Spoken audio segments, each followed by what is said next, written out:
vou falar de justiça fiscal, da que existe ou da que não existe, ou da que é impossível existir. A sua doutora Isabel Dersi, já melhor do que eu, falou longamente sobre esta matéria, e eu vou trazer aqui alguns problemas. Esta matéria consta do texto que eu tenho no livro, são 30 e tal páginas, portanto, há lá várias coisas sobre esta matéria. Não vou aqui falar disso, não tenho tempo sequer. De qualquer maneira, vou falar aqui de alguns aspectos. A justiça fiscal é um problema de como é que se reparte a carga tributária de um país. Terá que se repartir pelos membros da comunidade desse país. A repartição é essa que está titulada no próprio pacto, ou no pacto social, que é a Constituição. E normalmente todos os países procuram seguir paradigmas que outros países já seguiram e que muitas vezes até está na moda. Falta saber é que se a justiça tributária ou a justiça fiscal que vingou e teve êxito no século XX, associada a uma forma de Estado social, Estado fiscal social, se isso é possível aplicar no século XXI. É evidente que a justiça fiscal é muito simples, distribuir a carga tributária por todos os membros da comunidade, em função da sua capacidade económica, da sua capacidade contributiva, de maneira que todos têm a mesma capacidade, paguem o mesmo tributo, e quem tem capacidade diferente, pague um tributo diferente, na medida dessa diferença. Claro que isto depois aplicado aos sistemas fiscais tem linhas de orientação. A linha de orientação tradicional é aquela que a doutora Isabel Dersi já falou. Portanto, os Estados mais desenvolvidos, cujo clube é a OCDE, onde há de facto é um clube de ricos, mas onde há diversos pobres que fingem de ricos. Um deles é Portugal, aliás. A doutora Isabel falou em 20 membros, mas os membros da OCDE são 34. Há muitos países também do leste europeu. E quando uma pessoa é pobre, e quando um pobre finge de rico, por certo, nunca chegará a rico e será sempre pobre. Quando os países fazem nas suas constituições, põem nas suas constituições, nos seus paradigmas de evolução, sistemas fiscais que não é possível cumprir, imposto sobre a renda progressiva, mas tem renda? Não há renda. Bom, então se não há renda, esquece a progressividade. Porque isto foi feito para os países que tiveram Estado Social no século XX, na Europa, Estados Unidos, Europa Ocidental e Japão. Esse é o modelo deles. Se os outros querem fingir ter este modelo, provavelmente vão cair na realidade e não vão ter modelo nenhum. Eu vou falar um bocadinho sobre quais são os suportes, qual é a base do modelo do Estado Social que teve tanto êxito na Europa Ocidental. Teve êxito depois de 60 milhões de mortos na Segunda Guerra. O Estado Social Europeu está montado, estruturado em muita tragédia. A Europa atual, do Baby Boom, esquece isso. Qual é o suporte do Estado Social Europeu do século XX, que acabou em 89? O século XX político-jurídico acabou em 89. E começou em 1917-18, Constituição Mexicana e Constituição de Weimar, ou Constituição do Segundo Reich. O Estado Social, que triunfa no pós-guerra, o Estado Fiscal Social, tem por base uma coisa muito simples: crescimento económico elevado e contínuo, que se verificou dos finais dos anos 40 até finais dos anos 80. E, de facto, esse crescimento económico tem resultado económico. E este resultado económico, para quem ficava? O crescimento económico mundial que se verificava, ficava todo no hemisfério norte. Estados Unidos, Europa, Canadá, Japão. Porque os outros do hemisfério sul eram mantidos subdesenvolvidamente, ou pelas relações de troca, América Latina, ou por guerras mantidas na África e na Ásia, ditas de libertação, mas naturalmente impostas pela geopolítica da Guerra Fria e dos dois que mandavam no mundo, Estados Unidos e União Soviética. Naturalmente que, se o produto do crescimento económico mundial fica para mim, eu posso conseguir um sistema fiscal adequado e que permite um razoável grau de satisfação dos ditos direitos sociais, educação, saúde, habitação. Isso foi um êxito, foi um sucesso na Europa. Mas o condicionamento da Europa é que, de facto, o produto do crescimento ficava lá. Quando começaram os emergentes, quando, de facto, se acabaram as guerras e as relações de troca se alteraram alguma coisa, o bolo, que era distribuído apenas lá pelos do Norte, começou a ser também distribuído para alguns do Sul. Classe média brasileira, indiana, chinesa, sul-africana. Bem, e quando o bolo começou a ser distribuído por esses, o bolo dos do Norte já não dava. Então o que é que eles fizeram? Portanto, na década de 40, 50, 60 e parte de 70, de facto o Estado Social era suportado num crescimento real. O resultado do crescimento ficava lá e era distribuído por um sistema fiscal adequado e por um sistema de prestações sociais igualmente adequado. Quando começou o bolo a ser distribuído por mais gente, os do Norte fingiram que nada tinha acontecido. Então, vamos continuar a viver à grande e à francesa. Como? Com dívida. Década de 90 e início dos anos do século XXI. Mas isto de viver por conta do futuro, quando no futuro não há crescimento, vai bater na parede, é óbvio. E temos aí o problema das dívidas soberanas, da dívida das empresas, das dívidas das famílias. Aliás, dívida soberana é uma contradição nos termos. Os Estados passaram a ser soberanos quando estão a pedir. Dívida soberana é justamente o Estado endividado que não consegue suportar a dívida. Ora, este é o que temos no século XXI. Querer no século XXI o sistema fiscal do século XX e querer um Estado social do século XX, bem, é capaz de querer ser demais. É querer muitos pássaros a voar, mas poucos na mão. Ora, portanto, eu estou a falar nisto em geral. Portugal teve um endémico Estado Social. O Estado Social português nunca foi adequado à sua real capacidade económica, no meu entender. O Estado Social português foi mantido, por um lado, pelas ajudas europeias, ajudas pré-adesão, e quem diz em Portugal, diz a Grécia, diz outros países, até a própria Espanha, em certa medida, menos Itália, todo o Mezzogiorno foi, em larga medida, financiado pelo Norte. E, portanto, foi mantido. Depois, noutra fase, por dívida. Portanto, Portugal tem um Estado Social que nunca correspondeu à sua real capacidade económica para o suportar. Portanto, não tenho ilusões. E querer, no século XXI, um Estado Social que nem no século XX teve, a não ser nesta forma, portanto, ora, isto é que portanto, a sustentabilidade ou a estabilidade económico-financeira dos Estados no século XX, no século XXI, será completamente diferente. Não é previsível que a Europa e o hemisfério norte tenha crescimentos idênticos ao que esteve no passado. Não é mais possível. Foi bom, durou, foi um êxito, mas acabou. Agora temos que viver com outra realidade. Mas isto vai acabar o Estado Social? Espero bem que não. Temos é que o ajustar. Temos que o ajustar. Temos que o adequar. Temos que o adaptar à nova realidade. Até porque não, pode haver grande desenvolvimento sem grande crescimento. Eu só dou um exemplo. Em termos alimentares no mundo, desperdiçamos 30%. Mais de 30%. 30% é imenso. Se conseguirmos internalizar isso para o desenvolvimento, é imenso esse desperdício. E desumano. Quando milhões de pessoas morrem à fome, nós nos darmos ao luxo de desperdiçar 30%, alguma indústria consegue funcionar com 30% de desperdício? Até porque aqui, em matéria alimentar, temos isso. Isto é uma grande estupidez da humanidade. Portanto, é possível, e com as novas energias, com o fim dos combustíveis fósseis, há muita coisa, inovação, tecnologia, há muita coisa. O mundo pode viver bem sem os crescimentos do século passado.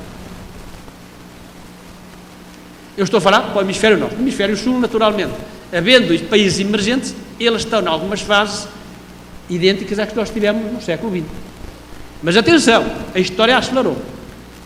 O período de de crescimento na Europa não estará igual nestes países. Será muito mais intermitente. Aliás, o Brasil é um exemplo disso.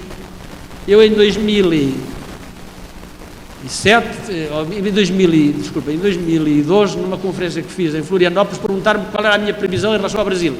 Dizem, vai crescer até aos Jogos Olímpicos. Depois, prepare-se para a crise. Afinal, verifico que, mesmo essa minha previsão, que já era relativamente curta, não se verificou. Já está aqui, portanto já não há crescimento, aliás, há recessão. Porque, de facto, hoje, a estabilidade que a Europa conheceu no pós-guerra também já não existe. Mas é natural que esses países, uma vez que estão num nível diferente, tenham ainda crescimentos, como a China. A China está a crescer agora 6, 7, mas a China, atendendo ao nível de desenvolvimento dela, 6, 7, o líquido é para aí 4, porque parte de uma base muito menor. Não é a mesma coisa crescer. Eu explico isto com as notas nas classificações dos alunos. Nós, em Portugal, temos a escala de 0 a 20. Se um aluno sobe de 10 para 14, é menos do que um aluno que sobe de 16 para 18. É assim? Portanto, a Europa Ocidental, um pequeno crescimento, uma vez que parte de uma base já muito elevada, pode ser muito significativo. Um crescimento maior noutro país que tem uma base diferente, isto está hoje feito, isto há contas para fazer isto. Portanto, o crescimento líquido nos emergentes depende do grau de desenvolvimento. Por exemplo, na China é maior do que na Índia, por exemplo, porque vai parte de uma base bem. Bem, mas então, perguntar-me, mas então o senhor está a falar de quê? Mas era suposto estar a falar da justiça fiscal. Parece-me que estou a falar nada disso, se calhar não. Eu só estou aqui a dizer que a justiça fiscal, a maneira como nós, a justiça fiscal é isto, como é que nós, os membros da comunidade estadual, os 200 milhões de brasileiros ou os 10 milhões de portugueses, suportam o Estado financeiramente, naturalmente através de impostos. E depois como é que eles os distribuem entre eles? Se é que têm poder para distribuir entre eles. Porque hoje um dos grandes problemas que se põe à sustentabilidade é a sustentabilidade política dos Estados. Antigamente os Estados decidiam, a comunidade, os 10 milhões, decidiam os seus assuntos. Ora, hoje há muitos assuntos que dizem respeito a Portugal ou ao Brasil, não são decididos pelos povos, são decididos por outras entidades extraterritoriais. Eu dou exemplo, por exemplo, Lex Petrolia. O Brasil mandará alguma coisa disso? Aliás, quis mandar, por isso tem o problema que tem no petróleo. Quis mudar da concessão para a partilha. Está aí. Lex Informática. Manda alguma coisa a algum Estado? Lex Sportiva. Tiveram o exemplo da Copa. Não tiveram que aprovar leis inconstitucionais que violam a Constituição sobre o álcool, etc. A Lex Mercatória. Investimentos estrangeiros. Convenção de Washington. Constituição de tribunais arbitrais que o juiz americano é que decide que os argentinos vão estar a pão e larejas durante 2 gerações. E estou a falar no mundo jurídico. Isto é jurídico. Portanto, o direito transnacional, que é feito por entidades que nem são estaduais, são empresariais, é hoje imenso. Falei nestes 4 exemplos, mas, por exemplo, no fiscal, no tributário, posso falar do exemplo da Lex Contabilística. Portanto, todas as normas internacionais. Como é que se fazem as contas? Na empresa. E essas contas depois são fundamentais para apurar o lucro e para pagar tributos das empresas. As corporações que afinal não pagam nada. Esconde-se o sócio, esconde-se atrás do biombo e diz que aquilo não é meu, aquilo não é... Bem, enfim, foi demonstrado. Mas além disso, hoje, os Estados, mesmo que tenham poder jurídico, há o poder das corporações, aquilo que é chamado, na linguagem corrente, é chamada captura corporativa. Como é que essa captura corporativa se faz? Era suposto a economia, porque o fisco, os impostos que nós vamos cobrar são aqueles que a economia proporcionar. Se a economia produz renda, é possível tributar a renda, até com alíquotas progressivas. Mas por dispor que, se a renda é para subsistência, até é os pobres. Vais tirar de comer aos pobres. Mas é um sistema progressivo num país onde não há renda, são os pobres que pagam. Aliás, essa coisa dos ricos pagarem impostos é uma coisa que um tal Sismondi, que era um economista do final do princípio do século XIX, já dizia, isso é uma ilusão. Os ricos nunca pagaram e nunca vão pagar. E eu agora, a posterior, 200 anos depois, confirmo isso é um tal Sismondi, não sei quanto, que é um economista muito conhecido nos princípios do século XIX. Temos aí problemas limitados. Portanto, é um problema de suporte político, quer dizer, eu consigo, um Estado suporta-se politicamente, no sentido, a comunidade pode decidir os seus assuntos. Uma boa parte deles estão para além. Depois, economicamente, a concorrência fiscal, ou a guerra fiscal, ou a competitividade fiscal. Há várias formas para dizer a mesma coisa, umas mais soft, outras mais eufemísticas, mas verdadeiramente é a guerra, e a guerra é a guerra. E aí como é? Era suposto a economia real ser quem manda aí. Mas o que nós vimos verificar na economia mundial é que da economia real desloca-se para a economia financeira. E da economia financeira real desloca-se para a economia financeira de casino. Os hedge funds, os fundos abutres. Mas é uma economia de casino, é que eu se for ao casino, se for, aliás, perdi sempre. Vou lá pôr. Mas o razoável é que eu perca 99 vezes e ganhe uma. Mas os jogadores de casino na economia financeira e que financiam os países têm que ganhar sempre, com retornos predatórios. E se não ganha, há um tribunal arbitral ou um juiz americano que decide, vocês têm que pagar. Oxalá que a Argentina não pague. O que mais me surpreende a mim, que já o disse aqui, o que mais me surpreende a mim é que os pobres não sejam solidários. Devia haver uma revolta mundial a favor da Argentina. O que acontece a ela, acontece a qualquer outro. Da Argentina. De não pagar. Isso é que seria correto. Mas não. Cada um, isso é lá com ele, isso é o problema da Convenção de Washington, não é o problema... Por amor de Deus. Quem é um americano, um juiz, para suportar os argentinos, 2 gerações de argentinos a pagar dívidas? Para o jogador de casino ter retornos ou taxa interna de rentabilidade, assim se chama, isto tem nome, predatória. Ninguém tem direito a juros predatórios. Ninguém. Tem direito ao justo retorno. E este justo está a ser defendido por uma instância política, não por eles próprios. Esse é que é o problema. É predatório, não vale. Predatório é. Portanto, é uma coisa absolutamente. Como é que isto é direito? Se é direito, até eu estou completamente errado. Ora, os sistemas fiscais neste quadro é completamente. Os Estados têm muito pouca possibilidade de fixar os seus sistemas fiscais. No século XX, nós temos direito a isto. Meu amigo, no século XX, o senhor podia escolher entre quer muito ou pouco. Naturalmente, se eu tenho as duas hipóteses, muito ou pouco, eu quero muito. Estado social do século XX, sistema fiscal correspondente. No século XXI, não. Olha, o senhor quer pouco ou nada? Bom. E muitas vezes nós continuamos na ilusão. Mas eu quero muito. Mas o senhor quer muito, mas a hipótese é pouco ou nada. E nós queremos muito. Então tem muitos pássaros a voar, mas depois não apanha nada. Um exemplo. Em Portugal, nós temos, aliás, até foi denunciada a Convenção de dupla tributação com o Brasil, erradamente, aliás, do ponto de vista constitucional brasileiro e internacional. Alberto Xavier disse isso. A Convenção de Tributação com Portugal foi denunciada por causa do offshore da Madeira. O offshore da Madeira todos os países têm, aliás. A Inglaterra, a Irlanda, a Holanda, o Luxemburgo, a Suíça, são paraísos fiscais. São paraísos fiscais. São concorrência desleal em relação aos outros. E estão a garantir. Isso eu já o escrevi, mas lá os oportunistas, juristas portugueses e europeus não dizem isso, porque querem mamar estes grandes lucros dos ladrões. Da ladruagem. Se é ladruagem institucionalizada, é uma máfia. O Luxemburgo é uma organização mafiosa de 400 mil habitantes e a Suíça de 6 milhões. É óbvio. Isso é o que é. É evidente que ninguém diz isso porque querem lá depositar os seus bens e querem fugir ao fiscal. Com essa gente assim é complicado. Ora, Portugal tem uma offshore da Madeira, que era onde a tributação das sociedades era menor e conseguimos atrair para lá alguns investimentos. Lá os patetas da esquerda, da extrema esquerda, não, eles têm de pagar muito. Estão a fugir da Madeira não sei quantos milhões, não fugiam nada, porque as empresas só iam para lá porque tinham benefício. Mas indo para lá, a empresa, mesmo que fosse uma empresa meramente comercial, de trading, mesmo que fosse, tinha um contabilista, tinha um advogado, tinha um auditor, também fazia lá alguma coisa. A Madeira recebia pouco. Acabaram com o sistema, foram todas para o Luxemburgo. Aliás, eu acho que o Luxemburgo deve ter comprado esses esquerdistas para dizer isto. E voaram para lá. Agora querem outra vez introduzir. Agora, o pássaro foi embora, foi maltratado, uma vez volta. Nós temos que jogar o jogo, sobretudo se é um país pequeno com uma economia aberta, temos que jogar o jogo. Temos que dançar a música que nos toca, não é? Acabou. Mas não, acabaram. E isto é muito frequente.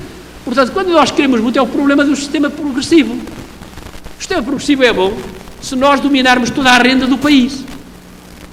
Mas não, neste momento não dominamos. Os altos salários são nómadas. Aliás, eu distingo entre fugitivos fiscais, pagam o que querem onde querem, E os cativos fiscais ficam cá, têm que pagar por eles e pelos outros. Isto, noutra linguagem, é nómadas sedentários. Aliás, Jean-Claude Martinez fala nessa linguagem. É evidente que se eu só tenho, se sobra apenas para pagar imposto de renda, os trabalhadores por conta de outra, e não são os mais bem remunerados, porque os bem mais remunerados vão embora, quando paguem pouco. E as pensões, é evidente que eu estou a maltratar a classe média-baixa. Mas na ilusão, nós temos um sistema muito progressivo, não temos nada. Em Portugal, um remediado paga 50 e tal % para os mais pobres. Até os ricos, esses não pagam nada. Eles foram embora. Andam around. Por isso é que num contexto deste, em que não se pode tributar a renda de uma maneira justa, então, ao menos esses ladrões que não pagam nada pelo que ganham, ao menos que paguem alguma coisa pelo que consomem. E daí o renascimento da importância dos impostos sobre o consumo. Ao menos paguem pelo que consomem, por sempre consomem mais. E é possível nos impostos sobre o consumo haver uma certa progressividade, sobretudo se houver uma isenção para produtos de primeira necessidade. Na Europa nós não podemos ter, porque no IVA nós não podemos ter, mas os ingleses podem ter. Isto é a maneira como a negociação política se faz em Portugal. Porque o que eles querem é ser lembe-botas da Europa. Os pobres valem alguma coisa porque são independentes. Portugal valeu alguma coisa porque foi independente, agora não é. Desde 92 é uma subcolónia alemã. Foi quando perdemos a moeda. Acabou, desde Dom Afonso Henrique, 900 anos depois, estamos numa colónia. Claro que se nós queremos desaparecer, nós entramos para o albergue europeu, nós estamos num albergue. Uma pessoa chegou à idade adulta, chegou à idade da reforma, Portugal chegou à idade da reforma, entende-se estar reformado, está aposentado e foi para o albergue, todo contente, grandes auxílios e tal. Agora assim não tens de pagar a conta. Pagar a conta chama-se austeridade. Então não quero. Mas se não queres, então só tens uma coisa a fazer, é sair. Mas para isso, a última guerra que tivemos para a independência foi 37 anos, com os espanhóis. 640 até 1677. Estamos disponíveis. Mas se queremos ser independentes, é melhor sair da moeda única. Mas isto ninguém pode lá dizer, que agora a sociedade de consumo prever isto. Ter uma moeda estável, pobre com moeda de forte, pobre com moeda de rico. Moeda de rico é o marco, que agora se chama euro, mas é o marco. Não temos ilusões. E eu não critico muito a senhora Merkel, ao contrário do que criticam lá os meus sócios, porque em larga medida a senhora Merkel faz aquilo que os outros não querem fazer. O barco está à deriva. A Europa está à deriva há muito tempo. E à deriva, o barco está no mar, à deriva, anda por aí. À deriva, pronto, então, digamos à brasileira. O barco está à deriva. E a comandante tinha um adjunto que dizia qualquer coisa, mas agora desapareceu. Fugiu lá para baixo, para as cabines, sei lá, chama-se o Sr. Hollande. No tempo do Sarkozy ainda dizia alguma coisa. E então, deixa andar. Qualquer dia bate numa rocha. Há de ser, porque na política, não se decide a política. Portanto, eu sou muito crítico da União Europeia, porque um barco deixado à deriva, é evidente que há de bater num Recife qualquer. E não estará certamente ali no Recife, Pernambuco. E, portanto, é evidente que neste contexto, o problema da Europa, antes de mais, não é económico, é um problema político. Quando se pergunta a uma criança o que é que ser quando fores grande, ora é preciso perguntar isto à Europa. E a Europa há muito tempo que não sabe o que quer ser, nem sequer sabe se quer ser grande ou pequena. Mas a Turquia também entra, aquele também entra, como é que é? Não sabe qual é a dimensão. É um país que não sabe o que é a dimensão, o que é que vai fazer do futuro. Portanto, ora, os temas fiscais neste contexto é muito complicado. E, portanto, é natural que num contexto deste, o imposto sobre a renda tem o efeito oposto ao que se pretendia, que era distribuir a renda, não distribui, apenas penaliza aqueles que não podem fugir, e esses não são os que têm mais renda, são os que têm menos renda. Então, naturalmente, que sobra para os impostos sobre o consumo. E este relatório da OCDE, que é para um patamar dos 20 mais ricos, mas é isso. Já está a adaptar os sistemas a um âmbito de concorrência. Passamos para uma concorrência global, então tem que ser assim. Bem, isto levanta problemas muito congêneros. Até agora estamos a falar das pessoas físicas, das pessoas físicas. E as empresas? As empresas têm que ser pelo lucro, têm que ser tributadas pelo lucro, têm que ser tributadas pelo lucro real, aquele que é fornecido pela contabilidade cujas contas são feitas com base nas normas internacionais que nós não mandamos nada. Por aí fora. E, portanto, o que é que dá? Durante muito tempo, esta música soava bem aos ricos. Porquê? Porque as empresas fugiam dos pequenos países, mas pagavam nos grandes. Mas lá chegou aos Estados Unidos e aos países grandes, aos seus exportadores de multinacionais, exportadores de capitais, que eles têm a regra da neutralidade na exportação, rendimento mundial, ao contrário dos países importadores, tem a regra na neutralidade nas importações, ou seja, o princípio da territorialidade. Está correto, Portugal devia ter sempre o princípio da territorialidade, mas como é do clube dos grandes, foi para o outro. Como? Foi para os outros, agora não. Agora, na reforma que fizemos em 2014, finalmente passámos para o princípio da territorialidade, através da chamada Participation Exemption. Ou seja, se houver uma participação qualificada lá fora, é isento lá fora, não tem nada a vir para cá. Isso é que está correto. Porquê é que nós vamos assim? Porque fingimos. A gente gosta de fingir o que não é. E só finge rico quem não é. Porque quem é não precisa fingir. É rico. Agora o que não é, tem que fingir para enganar o parceiro. Bem, ou o amigo, ou o vizinho. Portanto, em relação às multinacionais, verificou-se que afinal elas agora já não fugiam só dos pequenos, fogem de todos. A Google, quanto é que pagou de imposto? 2%. A Apple, quanto é que paga? A Amazon, bem, não pagam em lado nenhum. Então soaram as campainhas do alarme nos Estados Unidos e nas... bom, eles têm que pagar alguma coisa. E daí o BEPS da OCDE e tal. Vai ser o BEPS, que é um plano de ação para diminuir a chamada erosão da base e a deslocação de lucros, mas é uma lógica, no meu entender, que está perdida. Porquê? Porque a OCDE, em matéria fiscal, foi feita para quê? A convenção modelo da OCDE foi para responder a um problema que era este: evitar que as empresas paguem impostos em dois países. É a dupla tributação, a múltipla tributação. Só que o problema 2 não é esse, o problema é o contrário, é não pagar em lado nenhum. É a dupla não tributação, a múltipla não tributação. E eles querem resolver este problema com a solução do outro. Acho que vai dar errado. Mas porquê? Porque este sistema, sendo muito complexo, muito sofisticado, alimenta uma indústria poderosíssima, que é a indústria do direito, da litigação, dos advogados, dos juízes, das faculdades, ao qual eu pertenço. Eu pertenço a essa indústria, todos pertencemos.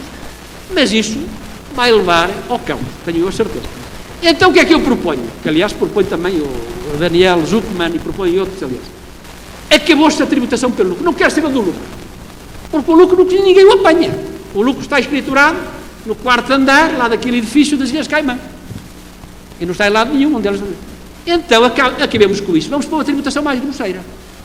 Vamos para um segundo ou terceiro ótimo, em termos do primeiro. Como lá também na tributação do rendimento, vamos para um ótimo possível. Se calhar até pode ser um péssimo, mas pelo menos seja o menos péssimo. Depende das perspectivas, de baixo para cima ou de cima para baixo.